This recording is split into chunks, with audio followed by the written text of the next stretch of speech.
Live. Oh, we are live. We are live on YouTube.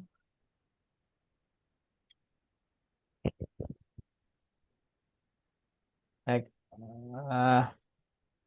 hi guys. Like, can I see anyone? Ayushman, where can I see the chat? Uh, I think I can see the chats from here. You have to Oh, join okay. from your personal Yeah, account. yeah. Yeah. Can I can I get any comments or if anyone can confirm us? Oh, okay, okay. We I have can got see a KP live. Hi, yeah. KP. Let's wait for. Let's see. Let me do some. Okay. So, KP, where are you from?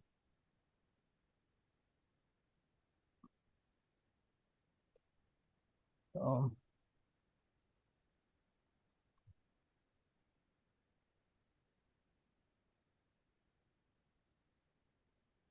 let's, Jyotisman, if you can share the screen uh, Yeah, I can see about our. seven watching now.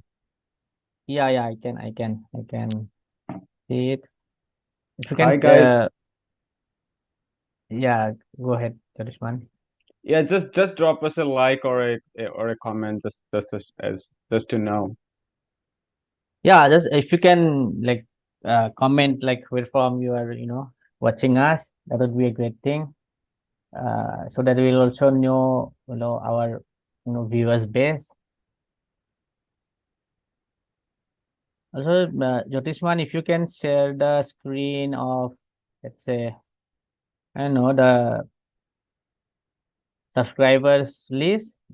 There's a page where you can see the subscribers number, where it's kind of role, where you can get the, live subscribers, like live count of the subscribers. If you go towards the analytics, or just if you go to that analytics tab, you can see a live count, like towards the.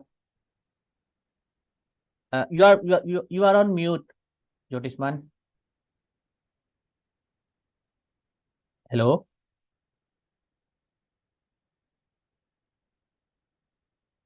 you are on mute. Can you hear me now? Yeah. Okay, all right. Yeah. Can you hear me now? Yeah. Okay. Am I audible? Hi. Yeah. You are audible.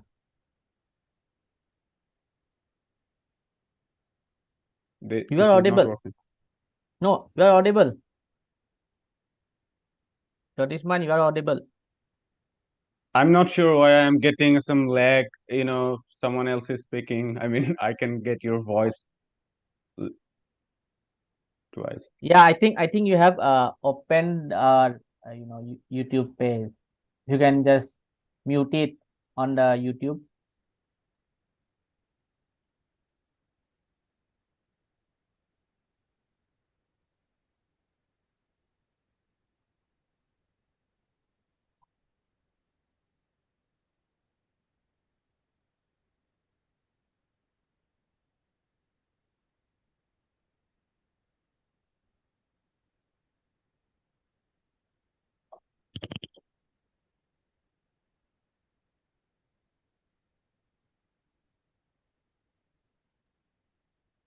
Hi, King Posh. Hi. Uh, Jyotisman, are you, like, hello, Jyotisman? Are you still there? Yeah, I'm Yeah. just trying to figure No. out why I can hear two different voices, but now it seems it's okay. Yeah, it's okay. It's okay. It was Yeah. because of I think, the YouTube page. It seems that you have the YouTube page going on. No, the problem still persists. Okay. Yeah, no, this is not working, guys. If you can unplug the earphones one. How is it now? Are you getting, No, there's a if, can you speak? Like, I'm not getting an echo. If you can,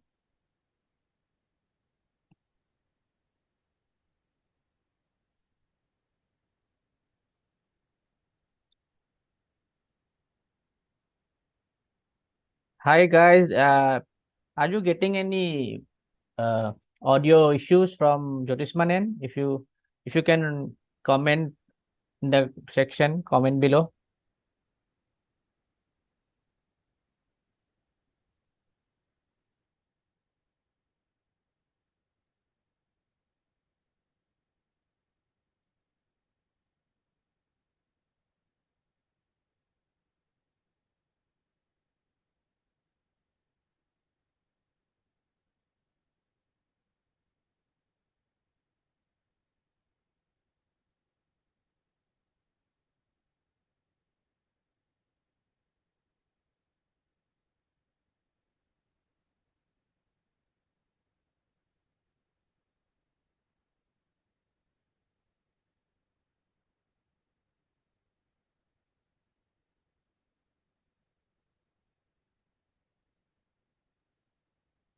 Yeah, sorry guys, we are no like there's a technical glitch on Jyotisman's end. I'll wait till Jyotisman kind of joins in. Yeah, I think yeah, I can pause. I too can hear him, but I don't know. It's on his end that he's getting kind of a lag. He's getting his echo back. So let's see if he can join again. Uh,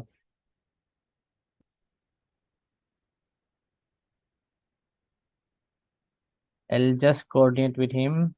Please bear with us, guys.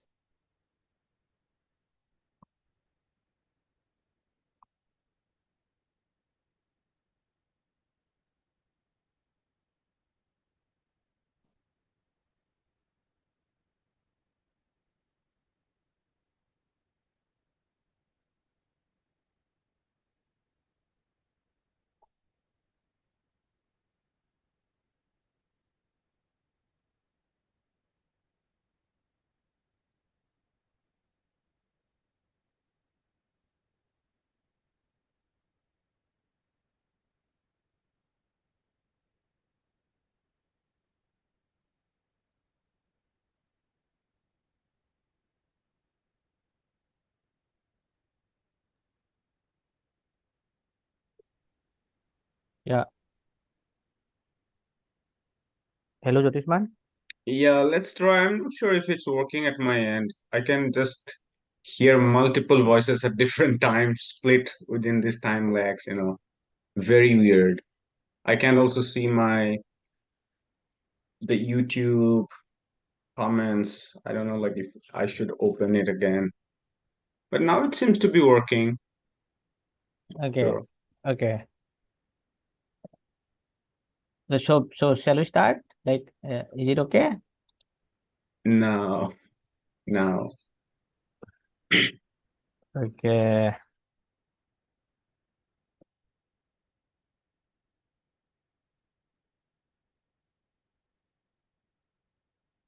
Okay, Mikhail. Hi, Mikhail. So yeah, kind of like we are all disgusted with the, current situation we are in.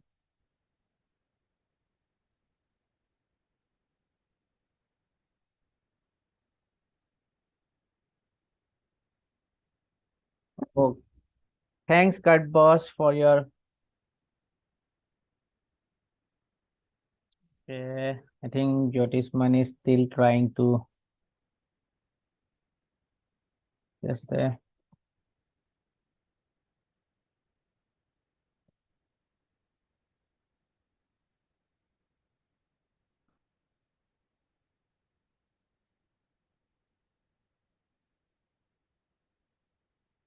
Yeah, I think we'll just stop this and kind of figure out I'll figure out the technicalities, guys. We are very sorry. We are very sorry for the, you know, kind of this. Just give us a minute, guys. Yeah, thanks, Kurt. Just give us a moment.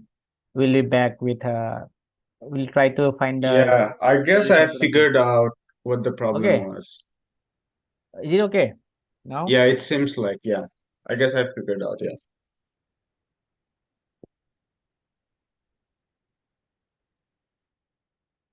Now Okay, it's okay. okay, okay. So, eh, Hmm. so we got some comments while figuring out the technicalities, the glitch. I think we have KP, Kong Pos from UK. Sorry, like if I am pronouncing it wrong. Then we have Mikhail Rahim from Santa Barbara, California. He writes, disgusted with settler colonial bureaucracy in the US, which we all of us are pretty sure about it. Then I think Kurt Boss writes, congratulations, great show. Thanks, Vijay. Thanks. Vijay Prasad is always a great to listen to. So thank you, Kurt Boss. Then we have 50H3. He's from Delhi. More love and power to on this achievement. Thank you, 503. And he writes, please do some series on book recommendations. Yeah, we can definitely think about it. Yeah, Jyotishman, if you want Yeah, to now add. I can see the comments. Sorry, guys. This was terrible on my part. But now I can figure out the problem. Yeah. So, yeah, once again, thanks, guys. We started this channel for a number of reasons. I mean, for one, we were um, pretty disillusioned by the rise of the right across the world. But then we are also disappointed by the sort of ethno-nationalist tendencies that says that our politics and the economy should all be limited to one nation or one region, and there is no global alternative. And we feel happy that today we could reach out to an audience which despite all its limitation is somewhat global in its orientation. The second mission that we had and we still have is to build a huge archive of a video archive of the left. We all think that the left has a very rich archive of histories and theories, but we haven't been doing enough in terms of video archiving this. So this is also an attempt to bring left theorists and activists together in one platform to think about the problems that we face. And then finally, I'd say one of the objectives was to how to rethink our politics as much as left politics that is relevant to our contemporary times. So we saw two tendencies that we felt were not very helpful. One is the mainstream tendency or the mainstream, whether it's neoclassical economics or whether it's mainstream political science, that that tends to think that ideology doesn't play a big role, even though it does. And obviously, that's not very helpful to reimagine society in a radical way. And then there is a problem that we saw in conventional left politics, which is that it's very theory heavy on one side, and on the other hand, it doesn't take into account the contemporary realities as much. So what we tried is to keep ourselves very updated on what's going on. So if you guys are watching our shows or following the kind of content that we are creating, we are following the mainstream media, we are picking up information from them, and yet we are trying to combine that with some sort of radical theories to shape our politics. So Yeah, that's what I would say in terms of our vision that we have currently. But you guys can chime in and suggest what you feel about the kind of things that we are doing.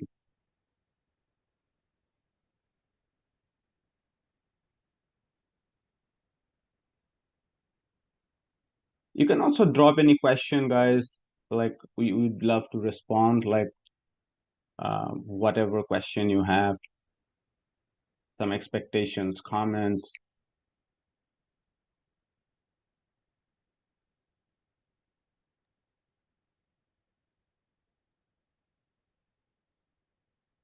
I think you can wait for more people to join in. I think 503 cut boss. I think they are not here. I think they might have left because of the technical glitch. I think you can wait for them or you can wait for other people to join. Also, yeah, I think we have Krona from US. Hi, Krona. Like, please, yeah, okay. But guys, please, I'm please, an internationalist and left foreign policy, maybe. Yeah, definitely. I mean, we tried to cover Palestine recently, but we are having more shows on international foreign relations and foreign policies, and that's definitely one of our key goals. So yes, 5083, definitely. yeah, 503. If you can comment your, like, I don't know if it's a right thing to do. If you can comment your, like, the name, like We the, had not the one digit. show with Michael Hudson, which was really, I think, was a left take on foreign policies. We did discussion of his book Super Imperialism with him. Then we had obviously a couple with Vijay Prashad, which was pretty much on international foreign policy from left perspective. I'm just trying to. That was from like the rise of regionalism regarding the Yeah, shift there of was power. one. Yes, Yeah, yes. And then I would say even the one with Jayati Ghosh, which where we focus so much on the sovereign debt crisis. that crisis. Yeah, Yeah, one of the key issues that the global south faces, countries after countries, Pakistan, Sri Lanka, Argentina, Lebanon, you name it. Like there is a report that I read which said more than 120 or 130 countries actually are facing severe balance of payment deficits, which is the sort of sovereign debt crisis. And we covered that issue, which was a very good show.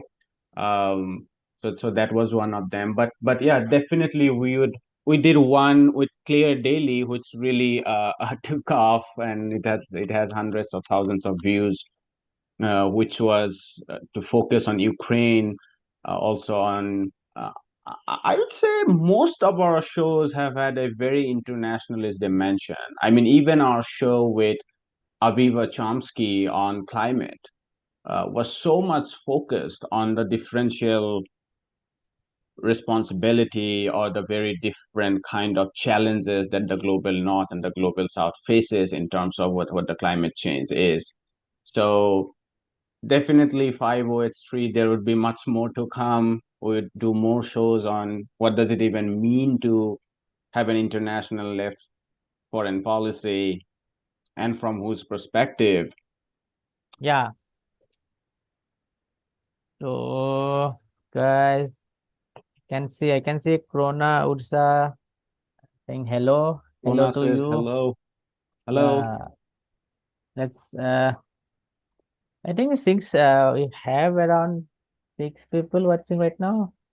If Yeah, you not guys too many. can, yeah, not too many. I think because of the time we're in, it's Yeah, 1 perhaps. a.m. It's 1:23 in Delhi, so it's kind of late here in India.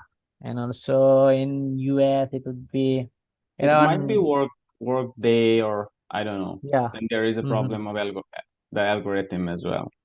Yeah, it's there. It will be there. But also that I think the around it will be afternoon. So Mm. yeah, I think you can wait. We can wait for people to join in.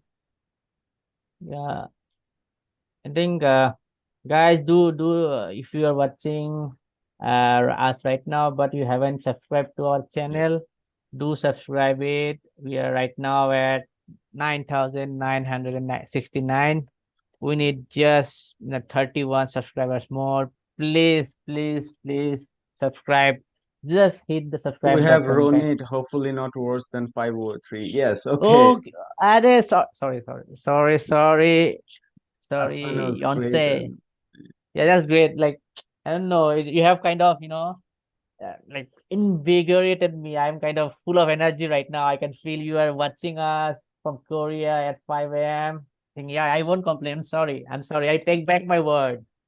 I take back my this is, word. yeah, this is the commitment that uh, keeps us going, you know. Yeah, yeah, And by the way, we are having Michael Hudson again on the 7th, so he would respond to some of the comments that we got in our first video with him, and but we also try to take up new issues. And if you guys are interested, you can send in your questions, and we can definitely put it to Michael Hudson.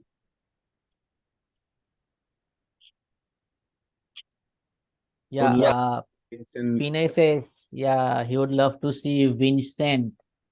Sorry, I can see the yeah, Vincent Bevins. Okay, I'm okay. not familiar with Yeah, like we're sorry about like American being. journalist and writer from 2011 to 16, who worked as a foreign correspondent in Brazil. Okay, that sounds interesting. We can reach out to Yeah, him. yeah, Hmm. surely. Thanks, Pinay Yonse for suggesting Yeah, we have name. been constantly taking suggestions from our viewers in terms of the guests that they would like to see, in terms of things that they would like us to focus on, in terms of content questions. So thanks a lot. Keep these keep these suggestions flowing, and we definitely Yeah. take them. Also, you can always write, mail us. Our mail ID Yes. is indiagloballeft at gmail.com. We have a account in Twitter. You can follow us on Instagram. Please follow us in Instagram and Twitter. It will help us reach to more, more viewers. And also do subscribe to the channel. I think those who are watching right now, they have subscribed to our channel. I think they should, share it more. I think they should tell other people to subscribe to our channel. Like you should go and be like, go and subscribe. Okay, Yeah, Pinay. thanks, Pinay, because part of building this massive video archive of the left and radical thinkers and scholars is also to bring in new voices. So we should not be merely thinking about the typical famous guys on the left that we see all over, but we should also try to bring and shows with people who are not necessarily so much in media, but their work is very relevant. So one of our visions, you can say, is to bridge the gap between academia and public, by which I mean that there are people who do great work within academia, but they are somehow not in media, they are disconnected. And that's part of the reason why the media is full of shit, if I may. So, Yeah, yeah, thanks for the suggestion, Pinay. We definitely reach out to him, and we must also say the guests have been really generous with our interview requests. Like we have actually, as a relatively smaller channel, we have got very big names in a way. So Yeah, Yeah, yeah, Jyotishman, if you can like list out the names, those who are coming to our shows, if you can. sure. Yeah, January tomorrow I'm recording one show with Jeff Scrokis. He is a labor journalist and labor historian. We are focusing on not just the surge of unionization in the US, but also how a lot of unions have come up and showed extended their solidarity with the Palestinian movement. Then on January 2, we have Jeffrey Sachs. With him, I would like to discuss Palestine and Ukraine in terms of him being someone inside the establishment and how he has looked at the US system working in terms of his imperial or military venture.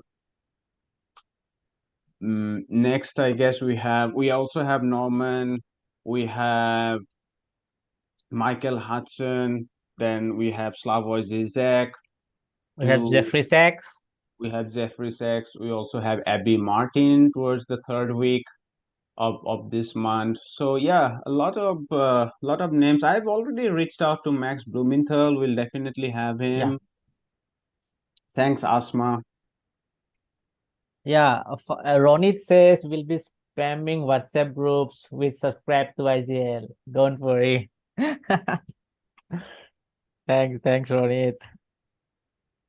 Sure, sure. We need, such kind of, I would say, uh, such kind of, I would say, marketing. We need to be, you know, like that forceful, subscribe. Will Max Blumenthal's wife will also make a good guess. Thanks. Thanks. We'll Yeah, definitely. Yeah, yeah, actually, lots of exciting people, and they are all from very different, I would say, orientation.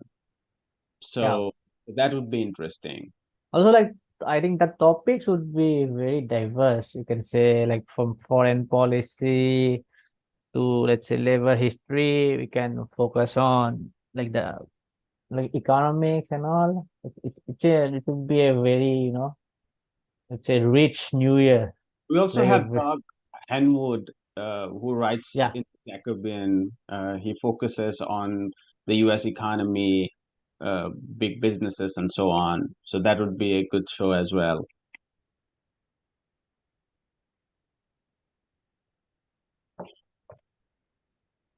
okay, guys, comment. You can also criticize us, by the way. Like, don't you? It should not be just Yeah, very friendly. I mean, you don't have to force yourself into criticizing us. But if you see there are gaps, definitely like to fill that in. yeah, we can. I think I would quote here Piketty where he says we believe in democratic socialism, or should I say participatory socialism.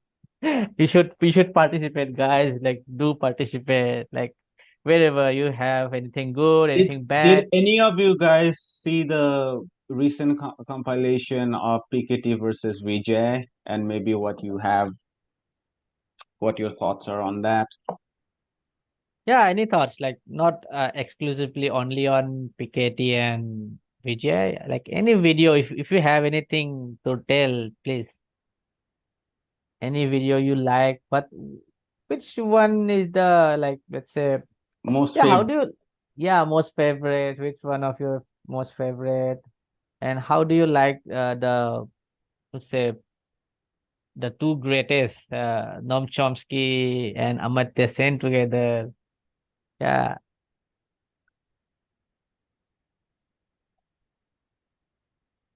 Yeah, I'm also assuming like many of you have joined us somewhere in between our journey, so it's not necessary that you have watched all our shows. So just to take a moment to endorse some of the shows that we did. We have done about 3 shows with Vijay. I think it would be great to revisit some of them. We have done a show recently with Thomas Piketty where we focused on inequality. We did one with Yanis on his recent book called Techno-Feudalism, and then there was an old show with Yanis that we did pretty much discussing a whole range of issues, but also focusing on his, I think, most important book, The Global Miniature. Then we had Yeah, Radhika Desai recently. Yeah, Ayushman, go on. no. I just saw Pinay's comment where he said one of my favorites was Clara Mate. That was like a favorite for like both of us. I can say about Jyotishma also that that was favorite for both of us. Like I think most of the people like the show, and that was kind of I think Claram had this book. That book was coming like after a month or something, but we were like one of the first like Right. YouTube platform to reach out to her. Like after we reach out to her, like more big names, they started uh calling her. So it was us guy that reached out to her first, and we liked her. That Trinity austerity Trinity thesis. It was very new to the austerity literature. Yeah, at least the way she placed it, because for a long time now, austerity has been thought of in a very Keynesian terms. But she says that the monetary, the fiscal, and the Labor. labor side, they are all part of the same one process, and it's not an exception under capitalism, but it's a general tendency of capitalism. So, in effect, she argues that the Keynesian period between the Second World War, or let's say the interwar period to 1970s, was more of an exception in the history of capitalism than arguing that that's the rule. And capitalism, by its very structure, is austerity capitalism. I mean, that's what her main line of argument was. But yeah, I really, really liked doing that show. It was very early on our YouTube career. And yeah, and also I remember we had this schedule, and I think Jyotisman had something to do with his academics and stuff. And then we kind of forced him, no, you should do it, you should do it. He like kind of completed the entire book by night. He didn't sleep that night. He completed the book, then he did the show. That was very like exciting thing we did. Yes, I remember that. I thought I would reschedule it somewhere, because Clara was sort of generous with her time back in the days, but Ayushman told me that no, we should get this done, and I'm glad that that was done. And as Ayushman said, like that was one of the very earliest shows that Clara did. I guess prior to the show that we did, there was one.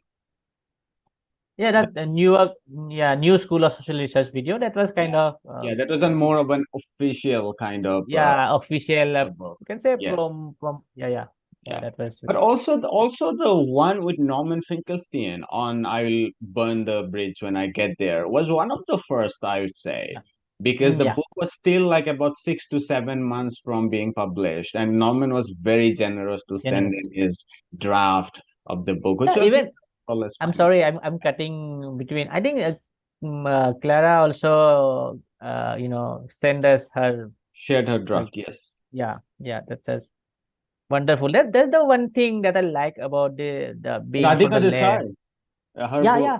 she Her shared the book. draft, and yes, Yeah, that's the beauty about the left. And yeah, I would say that people like those are kind of your years of research where that's your property, kind of, you can say, if you use the new liberal terms, intellectual property rights.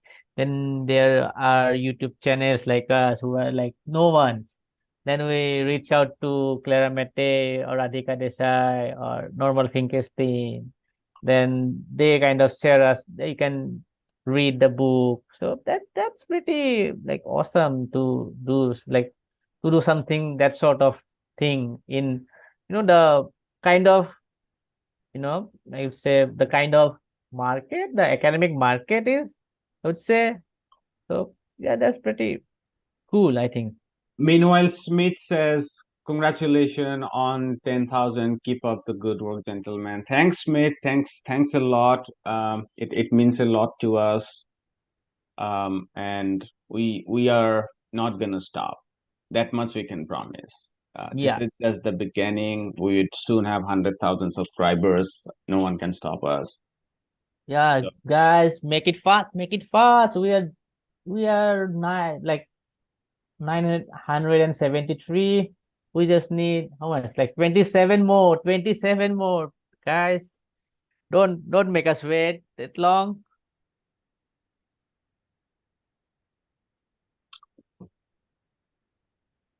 where are you joining us from, Smith, if you are there, and maybe even others?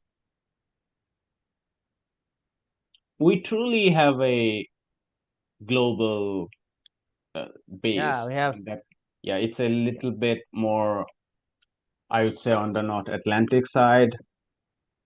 Most of our views, I mean, we have we I'd have say one from probably Pacific. 25, 20, yeah, 20% from the US, which is the highest. And then I guess it boils down to less than 9%, 10% from all over the world.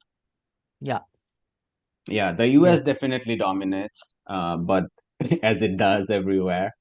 everywhere. But Yeah, yeah, but apart from that, it's very representative. I must say we have much fewer viewership from Africa, which I think we should try to increase. yeah, yeah. I think we should reach out. Like I don't know, we should get more guests We also from that. haven't done a lot of shows Yeah, specifically on. guys. Yeah, yeah. If you have any suggestion to like someone who would be a great guest to do a show, or like to cover the region. If you know anyone, do put us down on the comment section. Let's see, guys. Make it fast. Make it fast. We're also thinking about membership, which is something that you guys can consider. We would do some, I don't know, like we haven't decided about the membership fee, but it would be very nominal, like maybe $7 or $8 a month. Just like buying a coffee, we can have like once a month kind of membership restricted streaming, and then there would be some preference given in terms of questions put to our guest. But it's pretty much voluntary contribution. We don't want to offer any paid service because that goes against the politics that we do. Would like to keep everything free and for all. But that said, if your wallet allows you to contribute something to our sustenance, we'll Yeah, we can consider like that.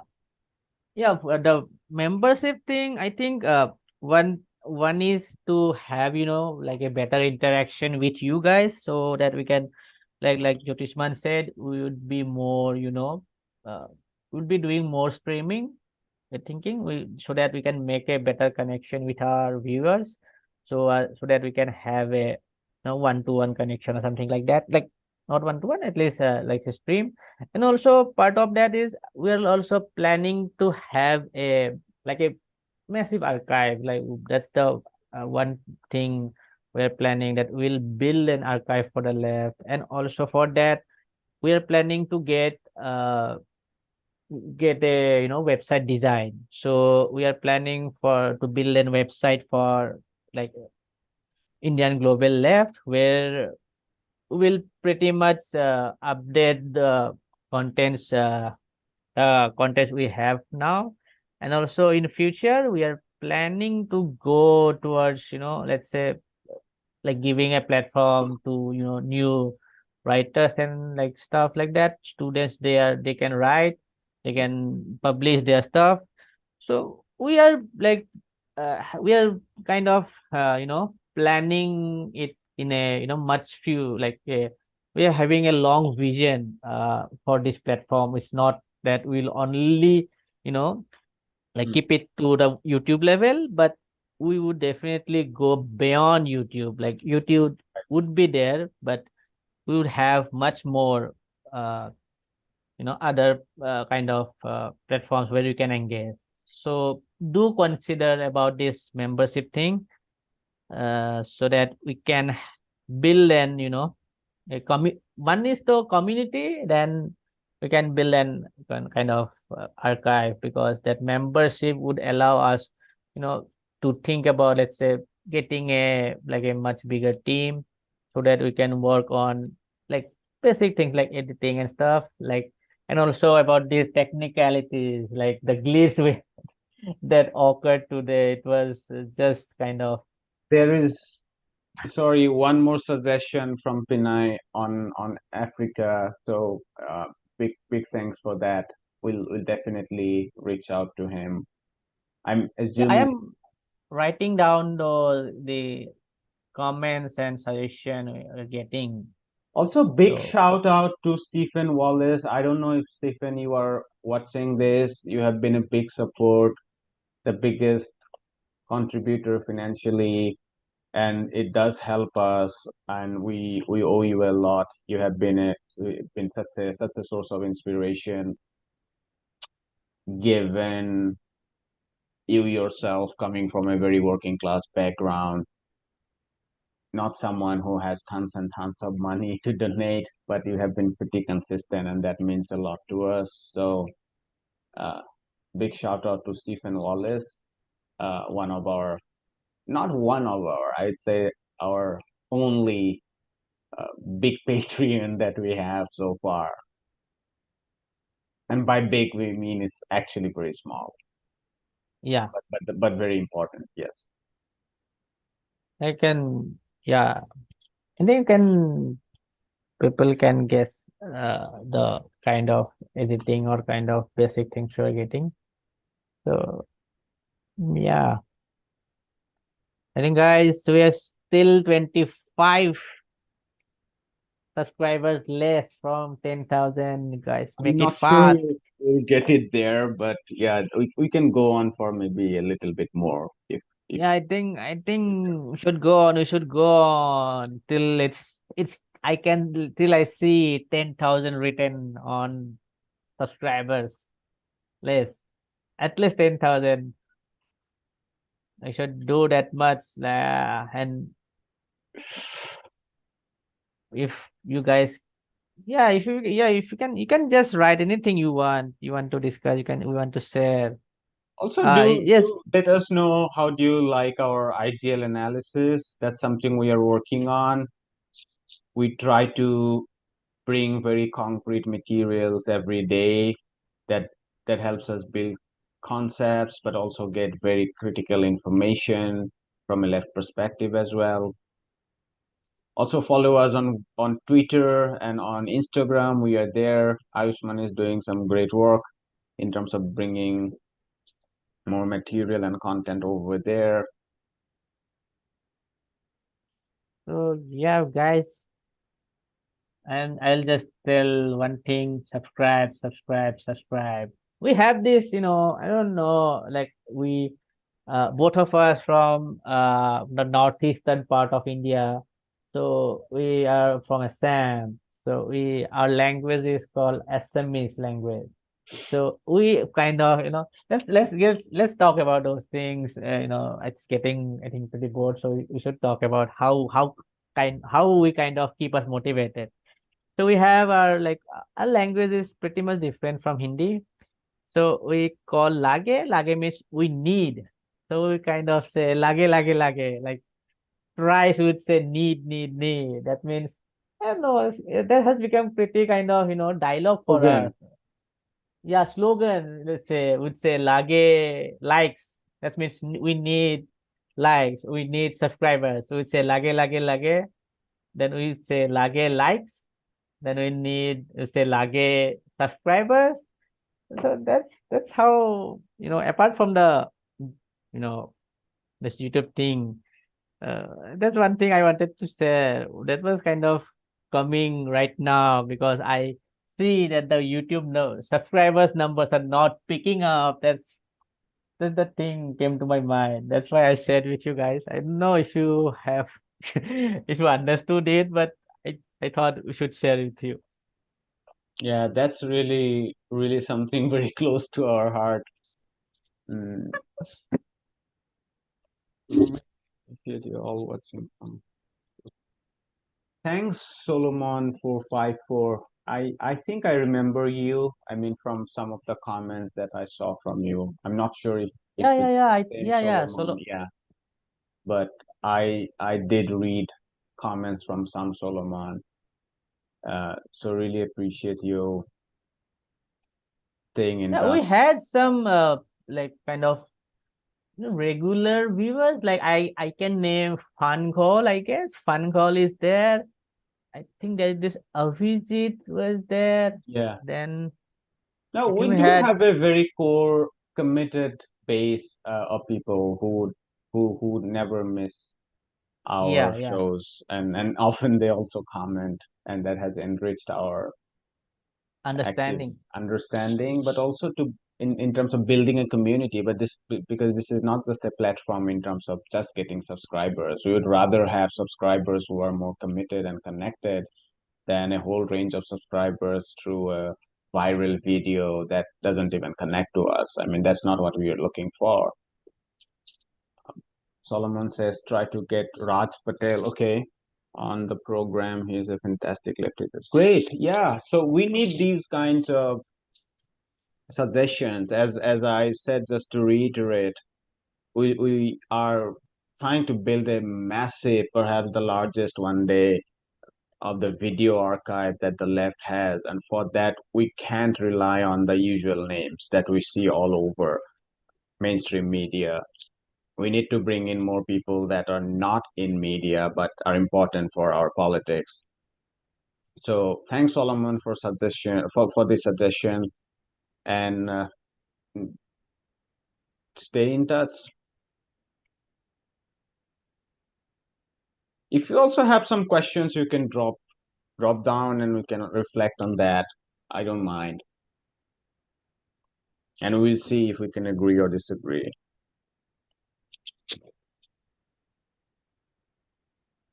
Yeah, I think we should do like streams more. I think one thing we can do is I think we can just go through comments sometime, like just for fun. We can have a Yeah, kind of yeah, stream maybe we where can do we, it right now as well. yeah, No. I think we can take some, like very like savage or kind of light-hearted things. We had this I don't know, I just like this from Iron. Sorry, Ron 1080, yeah. He commented on the YouTube shorts on that Israeli force attempted to assassinate Nehru, where he writes that the people who are supporting Israel in India will support them even harder after knowing this. That's kind of, that's basic, like that's related to India, guys, but that's kind of, I liked it very much. It was kind of very funny and sarcastic in a way. Yeah, Solomon says he's curious as to our reflections on Yannis' interview with Yannis and Vijay. Yeah, that's very, very interesting question. I mean, the Yannis interview was very interesting because I think I don't agree with him in terms of the word feudalism, because I think what he's describing here mainly is what is understood in within the left analysis as finance capitalism. So basically, his whole book is finance capitalism. So he has basically two aspects of what he has written in the new book. One is the old aspect that he used to write, which is the surplus liquidity after the global financial um, crash of 2008, which is this very low interest rate, quantitative easing, and all that money going to big corporations and not flowing down. So that's one component of it, which is actually what neoliberalism or finance capitalism is. But the new book also brings in the extra element of what he call as the cloud capital. How is the Amazon changing capitalism? How does Uber kind of change Uber, it. yeah, That's Uber kind of, and he has an yeah, that's a interesting argument there. Like, like these platforms have broken down the traditional understanding of what a market is, because market essentially means at least a number of buyers and sellers. bias less.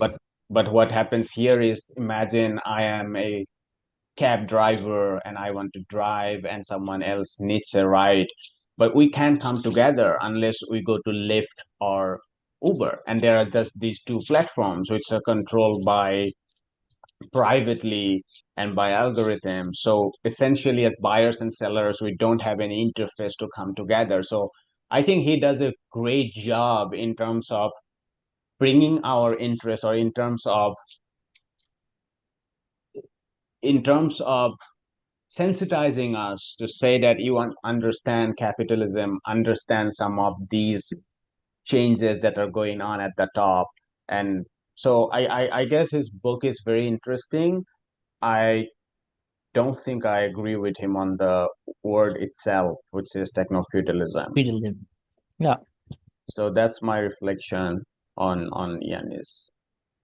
Uh, Vijay, I and mean, that was yeah, go ahead, Anushka. and that was kind of very it's a very niche market, to be honest. Would say that's not that they are big players. I would say yeah, that's a kind of they do have like a pretty good like they do cover a pretty good I would say portion about in it, but it's not that they are the only players right now. So that's a kind of looking at a very, I'd say very like microscopic, like a small segment, and you are like making it a big thing. So yeah, that's a that's a very, I would say right now it's a very big statement to make. Then Yeah, Solomon says it feels like Chomsky's manufacturing consent combined with monopoly capital. It's not much different than what Yanis points out. Yeah, I would say, I mean, there are elements of that, but if I were to think about the big difference, I guess manufacturing consent was a very conventional analysis of corporate media structure. How, you know, how corporate, how big media houses are actually corporations, and how does that actually structure the kind of news that they do. But I guess what Ian is trying to argue is that the dominant section of capitalism is no longer the traditional businesses like the manufacturing, which merely runs on profit. It's about what he calls as the rent seeking. It's about hijacking, what he also calls as the enclosure. So it's basically monopoly capital. You can, if you can, if you want to understand it in terms of conventional theories of yeah, capital, it's more like monopoly capital, where the entire space, where the entire market is hijacked by one player. So it's no longer an oligopoly as is the case under traditional capitalism, but it's a monopoly. So Amazon basically, or a few, like one or two, they have entire enclosed the market. So the market. buyers and sellers can go, but they have to be completely subservient to the whims and fancies of this market. And the markets are run by a bunch of, unaccountable, either shareholders, and also the weird thing called as algorithm. So that's the kind of new element that I would say techno-feudalism has to it.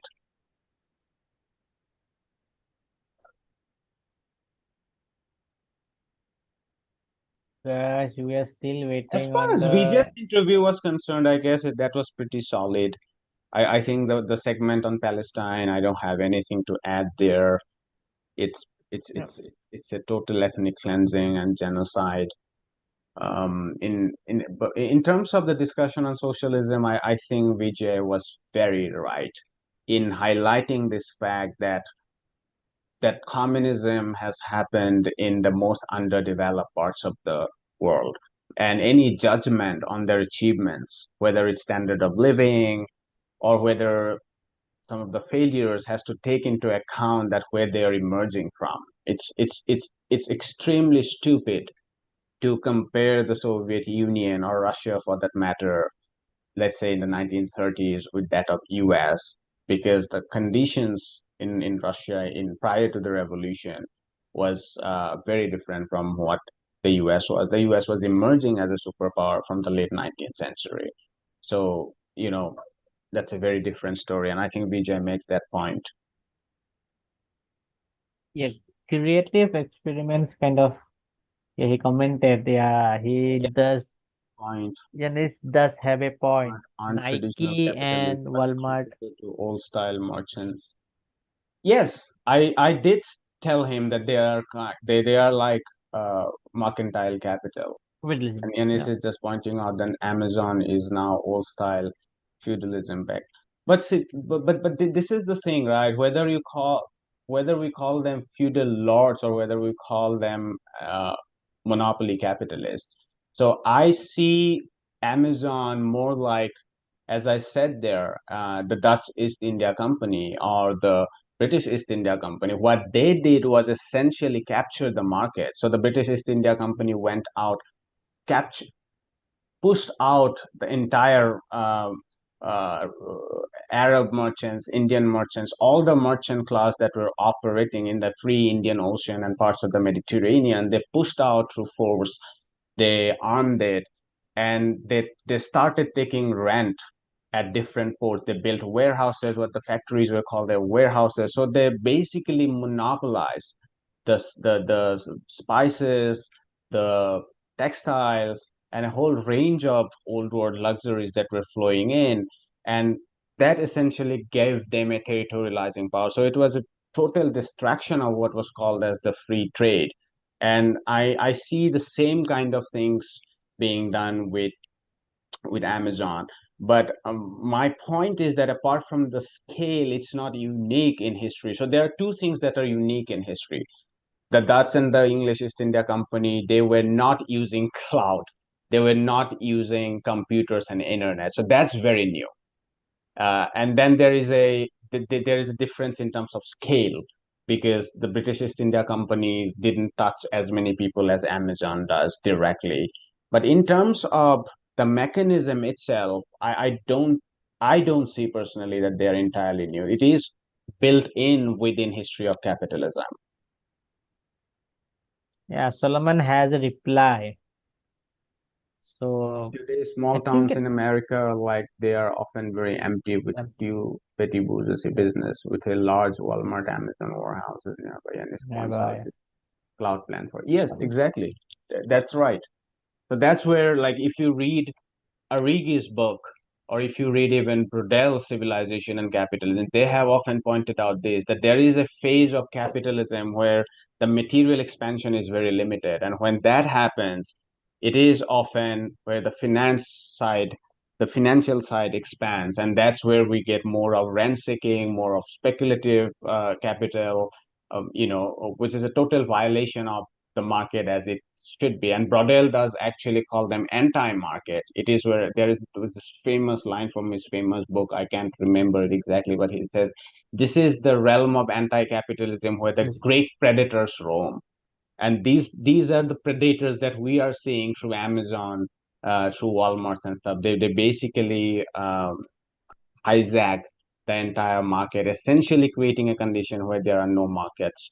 So I completely agree with that.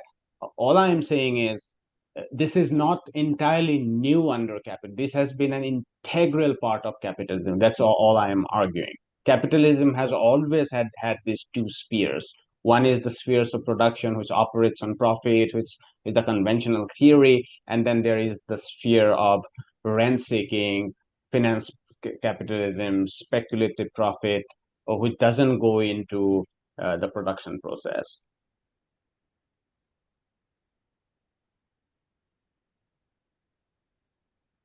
Okay. Okay, Solomon Yeah. thinks that the East India Mm. Company is more feudal than Yeah. capitalist. All right, yeah. So I guess that's where our difference lies. I recently wrote a paper that which was taking a deep dive into emergence of history of capitalism, and I have a long analysis of why these East India companies were actually the beginning of very capitalist transformations. I mean, I can lay out very shortly because it begins with these arm trading companies that some of the structural changes in capitalism began. So one of the big changes in under capitalism was the separation of capital from owners. So prior to these East and West Indian companies, family firms and big merchants used to be holders of capital, and they would finance the states, the warring states in England, in France, and elsewhere, but they would also finance production, and a lot of their money would also go into speculation. But with the long distance trade, the time period for capitalism just increased, and Yeah. because it was a huge conglomerate now, shipping, Yes, both. insurance, arms ammunitions, and all the trade, the slave trade and the new world and old world luxuries that they were trading on. Now there, now the size of capital, the, the capital owned by these family farms became very small. So now they needed the joint stock exchange, and because the time period, the return had to, the return for capital for time period increased because arm trading across oceans took a very long time. It took hundreds of days for even to reach the other end of the continent prior to some of these revolutions in transportation. So what that meant is that now big families had to lock in a huge amount of their percentage of their capital for a very long time in very high risky venture, and they would never do that unless you can lock the capital by keeping your capital mobile. And that's where this, what is called in England as the financial revolution towards the end of the 17th century, the separation, that's the coming up of the joint stock form, and also the security market, the debt market. So basically, you are not just lending, but you can also you can basically trade in capital. So the capital markets start to develop precisely because of the coming up of this trading. So I think it's completely a mistake to think of them as feudal. They are actually very important elements of transition to capitalism. But we can go on and talk about them. You can drop me an email and we can discuss them further. Yeah, I think we kind of missed S square distance comment where I don't know it's a he or she or what kind of pronouns they use. Oh yeah, It's a right. Great War of Continents. Alexander Dugin, 2005, is the worst book I read this year. It reminded me of Heidegger. I went to check, and Dugin has a book on Heidegger, so it makes sense. Okay. Okay, Solomon says, I would love for you to do a separate video lecture on this. Yeah. Yeah, we can talk about that. Yeah, we can, I think we can chat over, I think you can write a mail also. We can do. We can do a show as well. Mhm. It's a very interesting topic. But this was very funny from Esquerdista. Just excuse me for the, I guess it's either Spanish or Portuguese name. Uh, but it's the worst book he or she has read, and that's a funny thing. I mean, we all get stuck with this book, so never mind. I Great haven't work. read Yeah, Heidegger. great work. Continents Heidegger was a disaster. A disaster. is like. Is there any Heidegger fan? You don't know. You We can't can take. argue about Heidegger. I like Solomon coming with his, uh, alternative narratives because it gives us a talking point. So yeah, drop your views, opinions, questions, criticisms, inspirations. If your wallet allows, you can also drop us a super chat, but don't worry, that's not very important.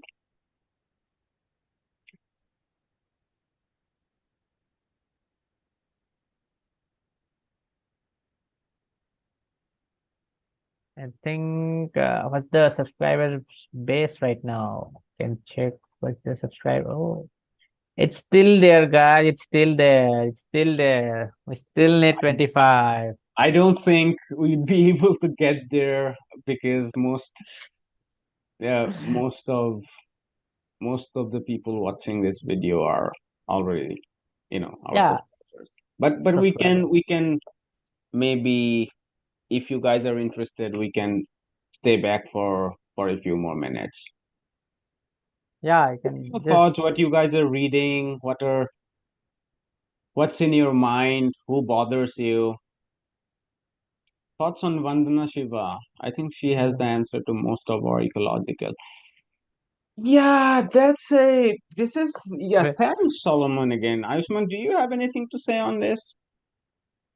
I know, like it's very like it's a difficult terrain to walk because it does offer and like ecological and critique to the developmental thing like the anti-globalization thing.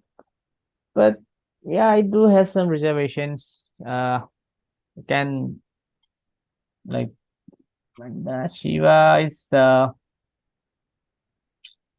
there. Also, I think she does get stuck sometimes with the anti kind of development and anti globalization thing. Mm. We, but yeah, her works are very helpful to get a understanding and critique the whole narrative Development. of yeah.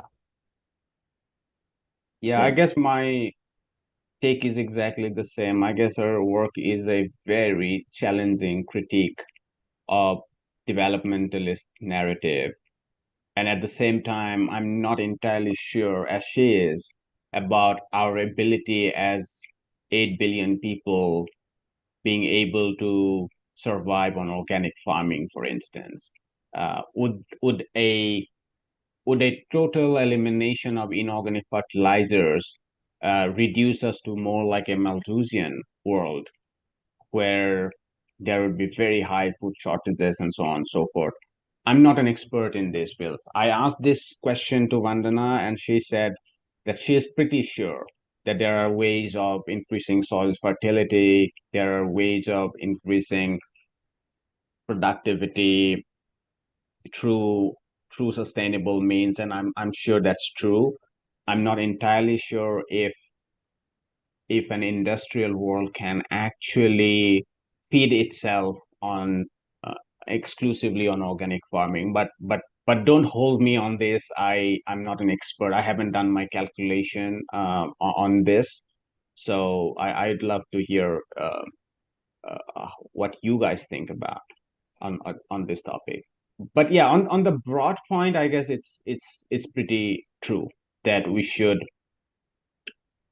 be very critical about our consumption pattern, the use of you know inorganic fertilizers in a very reckless way. Her critique of the green revolution, and then there is Yeah, an economic side to it, which is a which is the which is basically the economic differentiation that comes along with this sort of market oriented uh, methods of farming. There are more comments. I guess a good way to test Yanish's theory is to see if Amazon can exist without capitalism, which may be possible. I can imagine digital Amazon coins and working the land for Amazon. Yes. Hmm. That's an interesting point. Yeah, it depends actually. Without capitalism, what's the substitute? I mean, if we have a system that can that can be dynamic in terms of generating surplus, then that's possible. But if we revert back to, let's say, the 17th century, which was a, long downturn and aggregate growth to the entire 17th century was literally zero. And even the 18th century, which registered a long-term aggregate growth of 0.1%, see Thomas Piketty's work on this, was very low. And I don't think Amazon can survive in such a world. So it depends. A Soviet Union kind, of a system where they have a mechanism to produce enough surplus, and if we offer Amazon some sort of renting rights, that would be some kind of, what the bureau, you know, certain segments of Soviet bureaucracy would do. Even though the comparison is very, very misleading because Amazon extracts much bigger rent. But uh, yeah, that's my response to that. I Yeah. only read one book by Heidegger about poetry, but it was enough. This is my first again book, and it's awful. Very fascinating.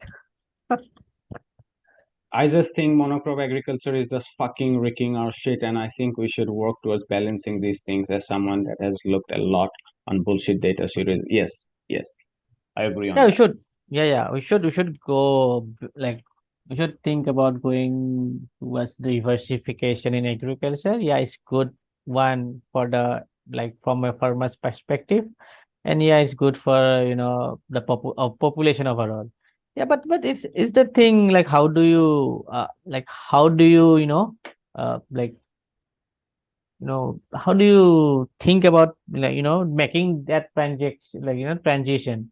That's the thing. When I think about where I used to work in the tribal belt in Madhya Pradesh, right? That's where those were very like tribal belt, and those areas were very less developed, and also the if I say about the from the perspective of let's say soil and from the geographical point of view where there's no topsoil, there's the rocks are there's no topsoil, the topsoil has been washed away. There they were doing their let's say the agriculture.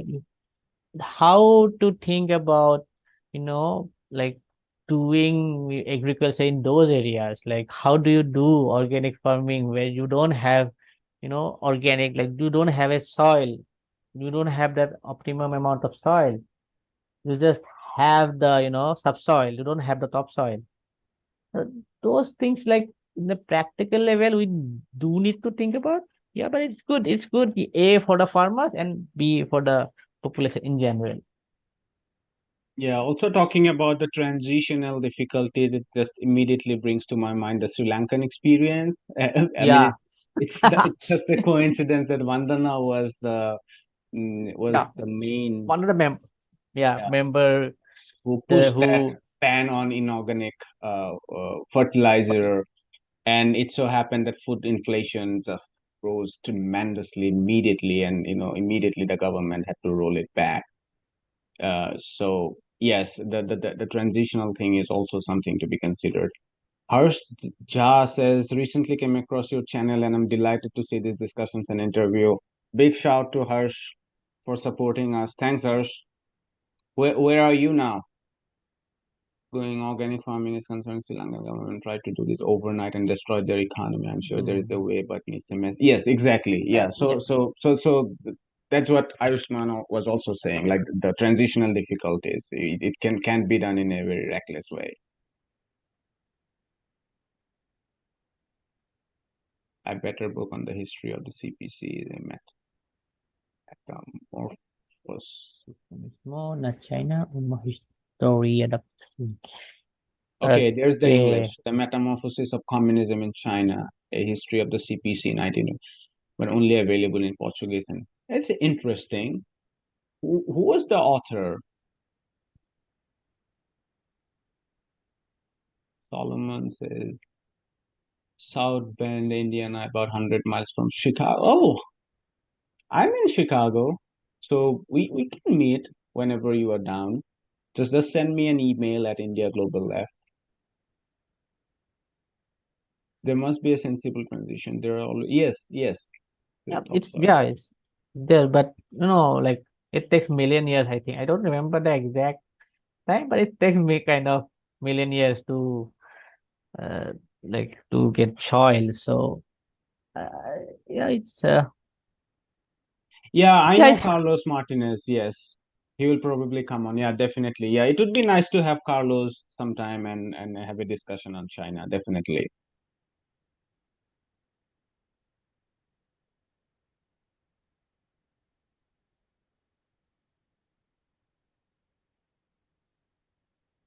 think oh Solomon says, "How is the left in Assam?" So I guess Ayusman would be better to answer this. He's the in-house expert on Assamese politics. I don't see a left in. yeah, I would say like, in grassroots, I would say there are people who are building grassroots, they are doing grassroots mobilizations. They are doing pretty good work, in the area towards, I would say, mm, in the south So and I would say North Bank, in the North Bank of Brahmaputra, they are doing pretty good. They are Krihak Mukti Sangram Samiti, KMMS, they are doing pretty good, mobilizations. Yeah, but the left is like it is historically at low in Assam, and also like post to independence, there was a massive, you know, anti-communist kind of, I would say, uh, anti-communist kind of, say the government was kind of very, I would say, rather conservative. Like I would say they had reservations about the whole, trade unions and labor unions, because uh, plantation, we had this tea plantation, and they started building unions, and with one point of time post to independence there was huge massive uh huge massive drives on membership. So post 1950s we do see kind of a decline in the left in Assam, and in I think in 1970s we had one or two, let's say, representative in the assembly elections. Post that, I don't see any, big left, say people from Assam coming to politics.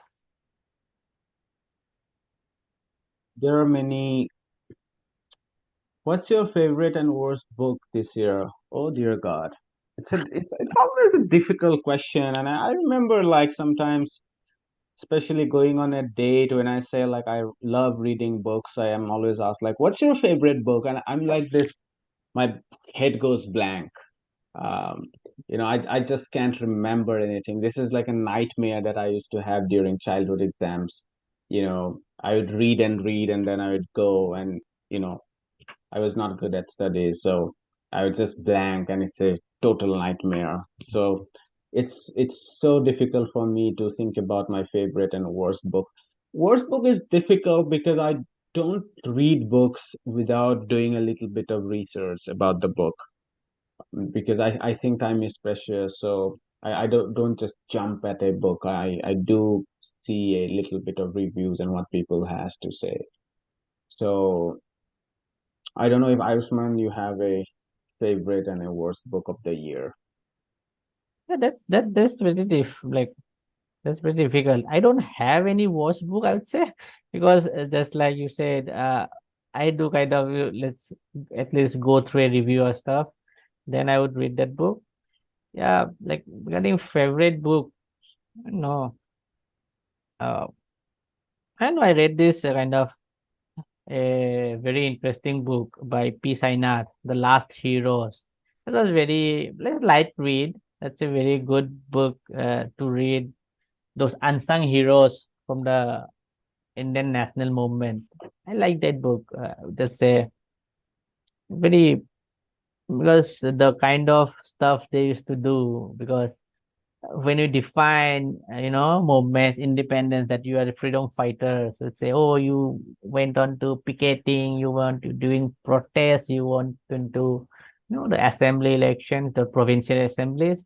And no, these are like just normal people, just doing, let's say, carrying postcards, like, cooking food for the underground workers. So that's a pretty, interesting book to read. I would say very that's my favorite book this year.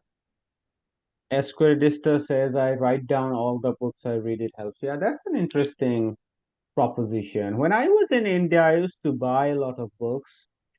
I recently moved on to the States and I've left buying books because it's relatively costlier. Yeah. So I used to look at my bookshelf and I used to feel good about, being a poor man, otherwise rich. But now I have to look at the nasty drives to check how many books I read. Mm, yeah, her says he wasn't able to find in the channel rise and fall of CPI in West Bengal and how it's, yes, I think that's a good suggestion. The Do check out our show with Prabhat Patnaik. That was a Patnaik. blockbuster, yeah. And he does have bits and pieces towards the end, but yeah, Yeah. that was not specifically a history of the rise and fall. But we are also reserving this because we are having Brinda and Sitaram Yachuri. So I am in touch with Brinda Karat and Sitaram Yachuri, and they have promised me to come. We are just figuring out the time. So I'll definitely, it would be great to discuss some of that with them, but also like we can have other scholars who are more critical about the experiment, especially in West Bengal, if not in Kerala. Because in Kerala, the left hasn't had that kind of unchallenged dominance like they did in West Bengal. I read a great book this year, The Arts of Heaven by Ursula K. Nice. Yeah, so if you guys can be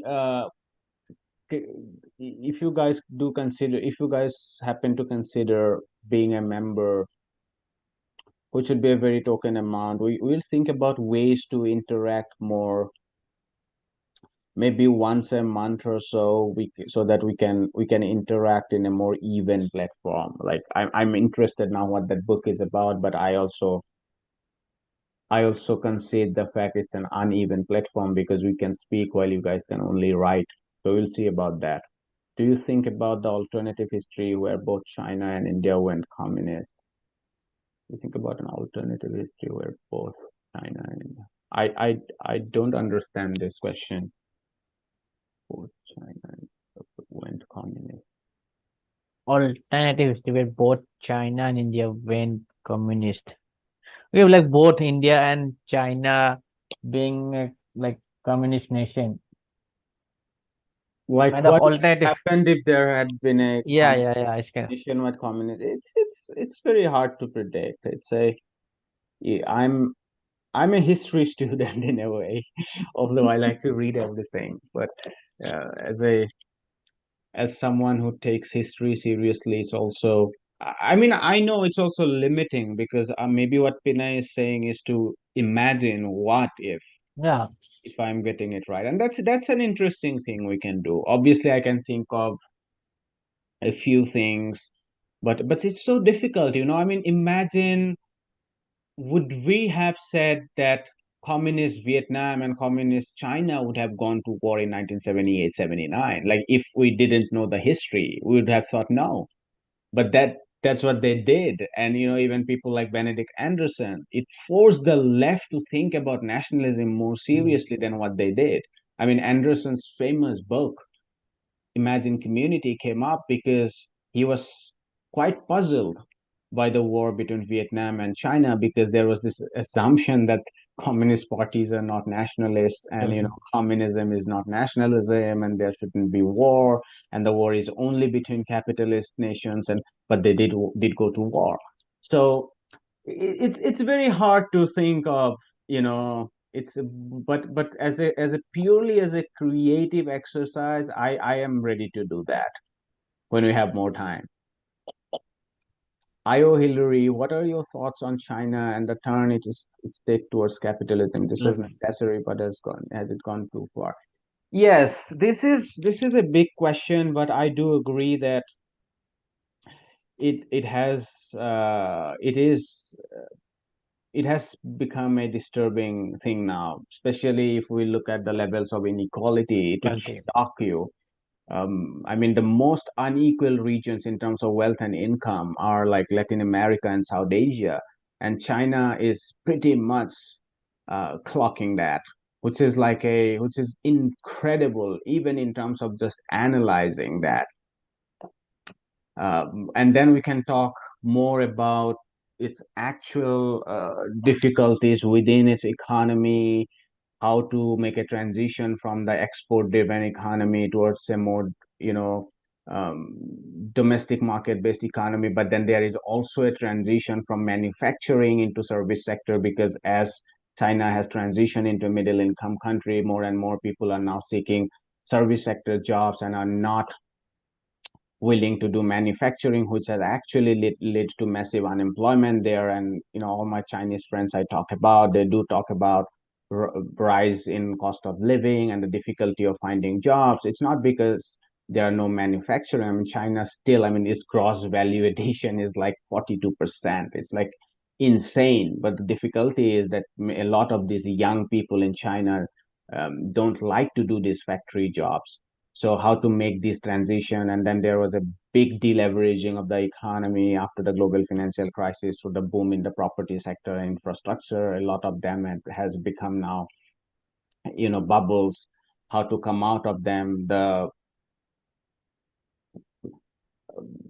local governments are facing debt crisis, and now it's the central government can assume some of that debt and write off.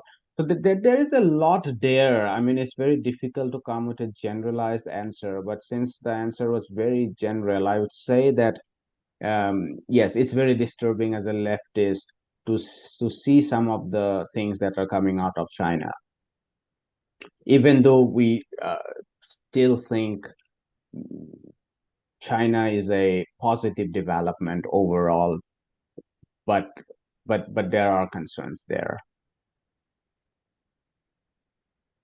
Yes, I meant like a speculative history, like in the US, one thing people like to speculate about is if the yes, yes. No, that's I got that. Yeah, that these are very creative things, and I'm not just not doing it here so as to resist myself from not going on and on, because if I start to do these creative exercises, that might take too long. But yeah, I appreciate your question, Vinay. How much has the US sanctions with Russia and China affected India? Seems like trade is so interconnected that it would even affect the US allies. So US allies, definitely. I mean, one of the big problems Europe is facing now, I mean, this economy is in if not in total doldrums, it's in big trouble. And one of the problem, the German economy, for instance, the big engine of the European economy, it relies a lot on oil import from Russia. And because of the energy inflation, its economy has been in big trouble. The central banks have to raise interest rates, and that is creating a huge slowdown now. It's also creating troubles within the financial sectors because of the abrupt rise in the interest rates. A lot of assets locked in within bonds, their prices have crashed in, and that has made the business class very uncomfortable.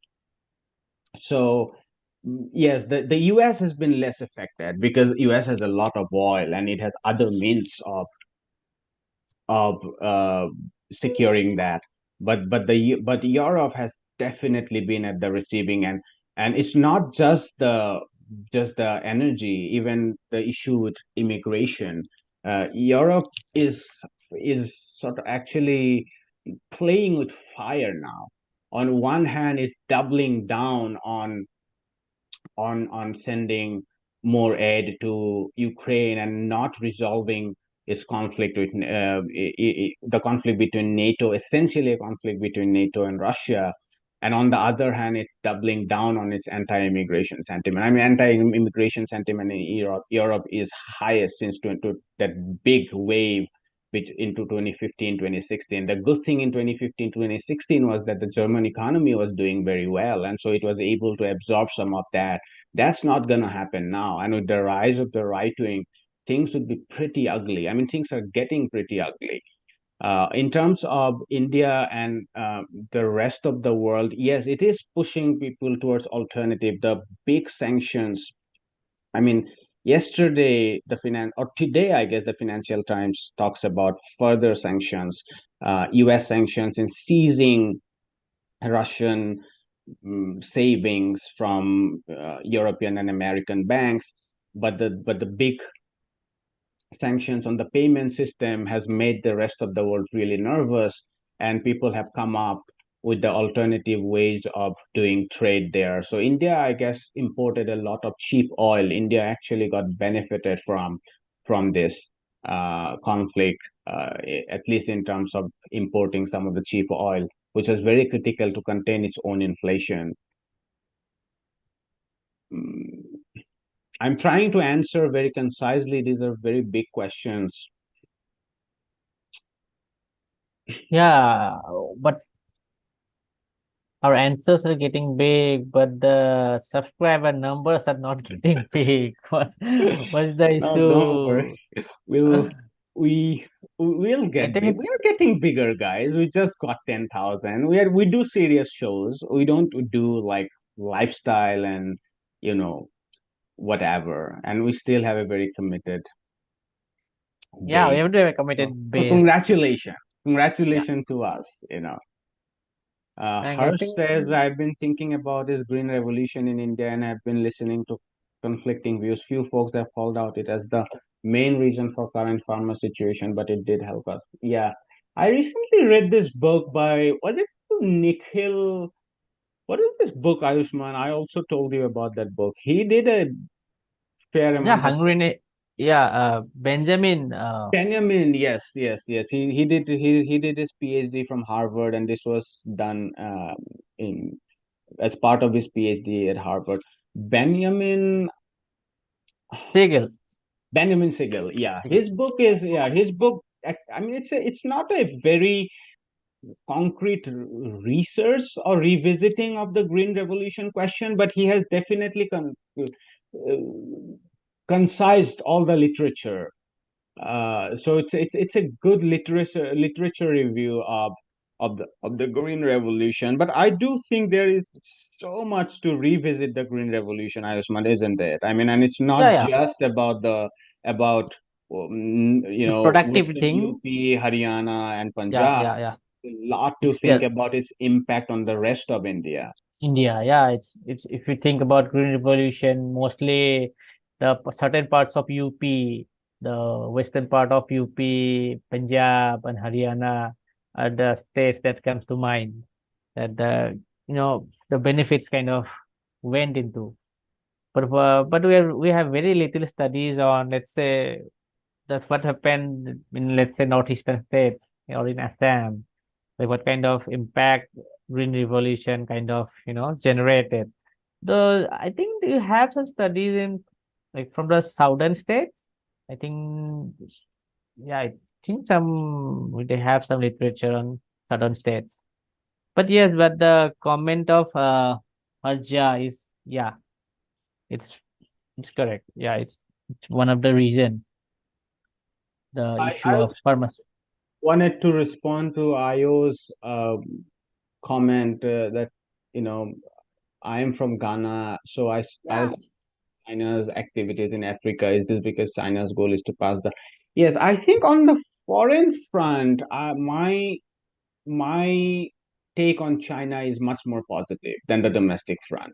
I mean, we can talk about a very limited set of issues where there are concerns, like in South China Sea, or some of the things that it does in the Himalayas. But on the larger flank, I think China's engagement with the rest of the world, at least that's what the experts and the reports are saying, that they are much more. They seem to be much more positive.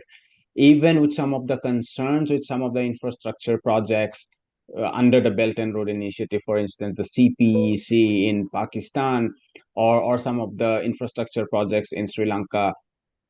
Generally, it is said that they are very different from the kind of financial flows that we see from the global north, which is very short time, volatile, high interest rate kind of money that goes in and then comes out, leaving government in sovereign debt crisis. I think China offers much more long Yeah, term.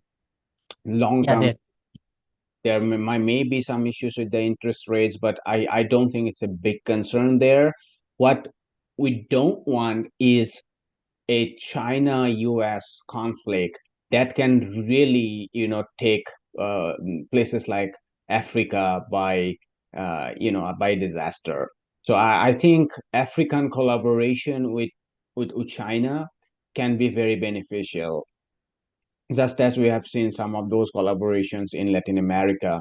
But then obviously the things are very, very complicated, because what are the kind of relationships they would have, how much these associations would be able to actually strengthen and build African economies from within, then rather than just taking some money, or even taking some technology. So it's really much more than that. But that's my take on that. yeah, I remember Radhika Desai saying that on that date issue that she said that it would be very much easy for the Chinese state, to cut off the dates because the state do intervene. It won't be, like the big market players who would be, going neck to neck. Yeah, but I mean, I'm not sure about that, because to what because they are operating in an international credit market. I mean, the Yeah, moment it yeah. So I what Jayati goes and others, I think they are more they look at it more closely. They are yeah, saying that there has to be an international effort efforts. at debt Yeah, restructuring. I mean, there is no doubt that we have enormous debt, and most of it is owed by the global south, without.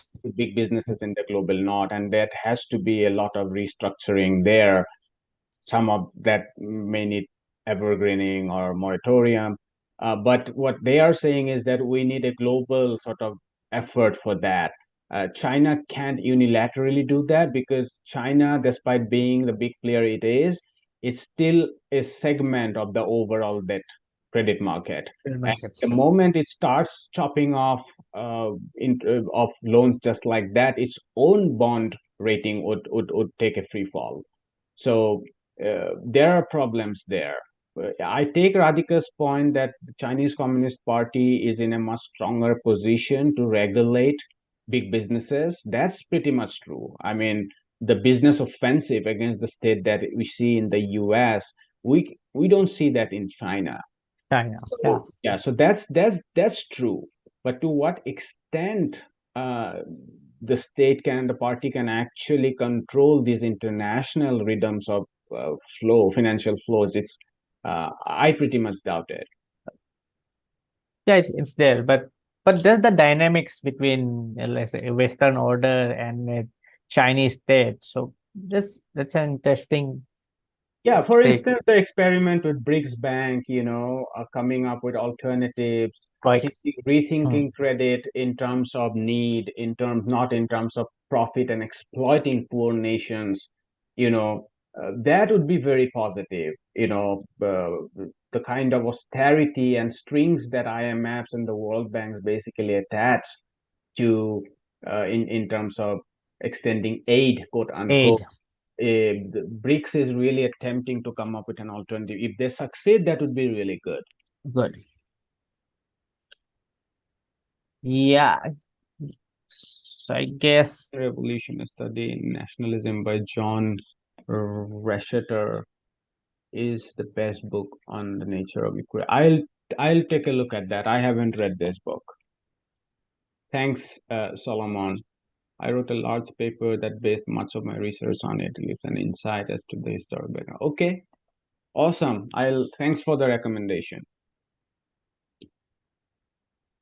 Zambian Foreign Minister Akubu resigns after getting caught with Chinese gas, obviously.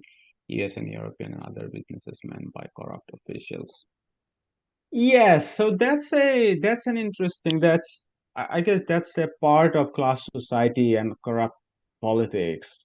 It Mm. it matters much less whether the money is coming from China or from the US. It's more about the structure of our oligarchy. We're taking cuts from, big fat contracts.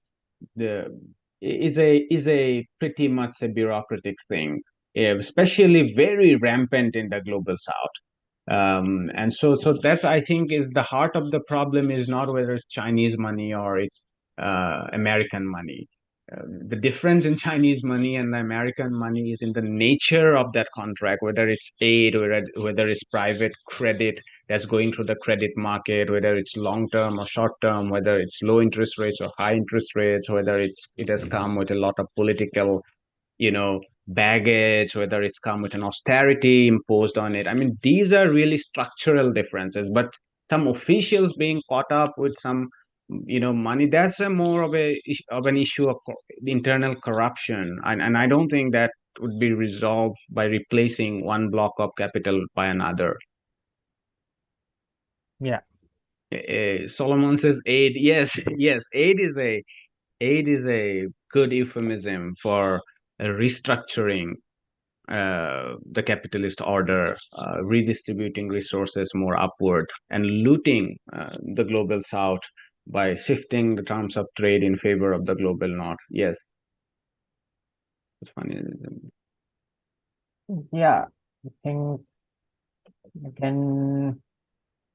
Shall Yeah, we it's go? I think we are down to just seven. yeah, Maybe we have had enough. yeah, I think Yeah, maybe last 5 minutes, and we can stop. How many subscribers did we get? I don't know, But 10. we're 10,000, don't worry. We have a strong lineup, guys, as we said. Um, Pretty interesting things coming up. Yeah. We are having Richard Wolf. We premiere the show on Saturday with Richard Wolf, where we focus on the U.S. labor movement. We are having one more on the U.S. labor movement, especially its role, contradictions within the U.S. imperial project. Then, as I said, we have Jeffrey Sachs, Slavoj Žižek, mm, Michael Hudson, Norman Finkelstein, Abby Martin, Doug Henwood. So it's a lot of interesting shows coming up, and we'd not be in 10,000.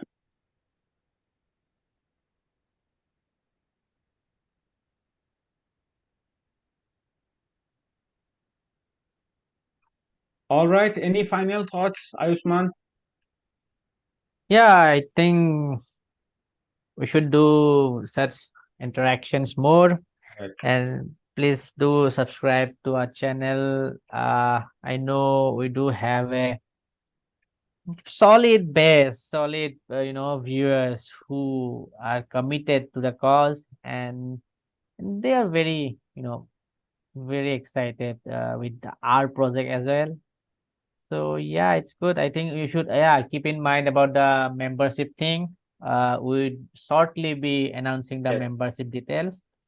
You should keep an eye on that, and also please follow us on Instagram, Twitter.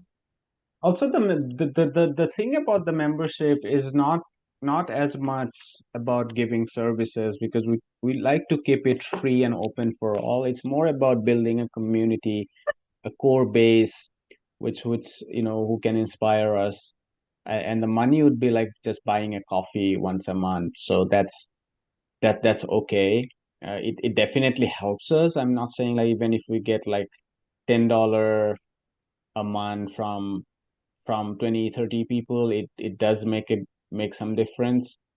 Harsh says, is it Discord server? I'm pretty technically illiterate, and Ayushman meant, I don't Yeah, know. I think yeah, we can think about Medium. We'll shortly Yeah, Yeah, and if ever like you guys want to make some one-time contribution, do consider using the PayPal link instead of super chats, because YouTube takes like 50% of the super chats. that's So even if you just drop us like $5, just try to use the PayPal link, because there we get about 98% of the money. Again, big shout out to Stephen Wallace, who has been who has been a great friend of our show, but to all of you guys who stayed back. yeah, And yeah, it was a tremendous conversation. yeah. Thanks everyone. I think thanks Ayo, thanks Hers, And thanks such good questions, Solomon. by the way. Yeah, it was very like stimulating discussion we had. I think, and also I think Pine, who is awake at 5 a.m. to join with us. So thanks, Yes, Pine. big That's it. shout to Pine, Squidista, Ayo, Solomon, Harsh. Yeah, yeah. I said so. I think can stop it here Yes, now. yes. I think so. Bye, bye, guys. Take care. Take care. Take care, stay Solidarity. strong. Bye bye.